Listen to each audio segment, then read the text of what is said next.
ஹாய்ங்க, welcome back to my channel. இன்றைக்கி வந்து என்ன வ்ளாக் பார்த்திங்கன்னா மார்னிங்லேருந்து இங்கே பயங்கர மழைங்க. ஸோ அதனால் டிஃபன் செஞ்சுட்டே இருந்தேன். உடனே ஃபோனு ஸ்கூல்லேருந்து மெசேஜு ஸ்கூல் இந்த மாதிரி ஆரஞ்ச் அலர்ட்னால லீவுன்னு சொல்லிட்டு இங்கே சென்னையில் நைட்லேருந்து மழை வந்துக்கிட்டே தாங்க இருக்குது. ரொம்ப அதிகம் இல்லை, லைட்டாக அந்த தூறல் போட்டுகிட்டே தான் இருக்குது. அதனால் இன்றைக்கி ஸ்கூல் லீவு. ஸோ நம்ம பொறுமையாக லன்ச் மதியம் ப்ரிப்பேர் பண்ணிக்கலாம். மார்னிங் வந்து டிஃபன் தோசை பண்ணிக்கிட்டு சாம்பார் வச்சிடலாம் அப்படின்னு சொல்லிட்டு பாசிப்பருப்பு துவரம்பருப்பு போட்டு சாம்பார் வச்சேன். ரொம்ப அந்த கிளைமேட்டுக்கு ரொம்ப சூப்பராக இருந்துச்சு.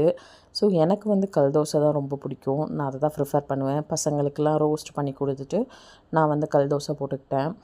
ஸோ நமக்கான ஃபுட்டை நம்மளே ப்ரிப்பேர் பண்ணி சாப்பிட்றது கொஞ்சம் கொடுமை தான். யாராவது செஞ்சு கொடுத்தா நல்லாயிருக்குமே தோணும். பட் நம்ம எல்லாமே என்ன ஆச்சு, அம்மாவாகிட்டோம். நம்ம குழந்தையாக இருந்த வரையும் நம்ம எப்படி இருந்தோம், நம்ம அம்மா எவ்வளோ கஷ்டப்பட்டிருப்பாங்க அப்படின்னு இப்போ நல்லா ஃபீல் ஆகுது. ஒரு டீ வச்சு யாராவது கொடுக்க மாட்டாங்களா அப்படின்ற தாட்லாம் எனக்கு நிறையா வந்திருக்கு. ஸோ இதான் ரியாலிட்டி. இனிமேல் நம்ம பசங்க நம்ம எப்படி இருக்கோம்னா நம்ம பசங்க எப்படி இருப்பாங்க வளர்ந்து. ஸோ அதனால் அப்படியே ஸ்டார்ட் பண்ணிவிட்டு வீடியோ எடுத்துகிட்டு அப்படியே சாப்பிட்டுட்டே நான் வந்து வீடியோ எடுத்துகிட்டு இருந்தேன். நல்லா இருந்துச்சு, சூடாக இருந்ததுனால ரொம்பவே நல்லா இருந்துச்சு. ஸோ இந்த சாம்பார் ரெசிபி வீடியோ வந்து நான் எடுக்கலை. கண்டிப்பாக வந்து நான் ஷேர் பண்ணுறேன். ரொம்ப சிம்பிள் தான், ஆனால் ரொம்ப டேஸ்டியாக இருக்கும். ஸோ கிளைமேட் வெளியே பார்த்திங்கன்னா வேறு லெவலுங்க.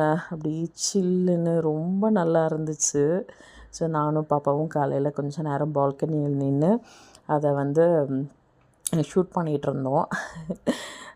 ரொம்ப ஒழுங்காலாம் கேமரா ஹேண்டில் பண்ணல. ஓரளவுக்கு வந்து பண்ணிவிட்டு ஃபோனை தழகில திருப்பி வச்சு அந்த துளியெல்லாம் விழுந்து அழகாக இருக்குமா அப்படின்னு சொல்லிட்டு பார்த்துட்ருந்தோம்.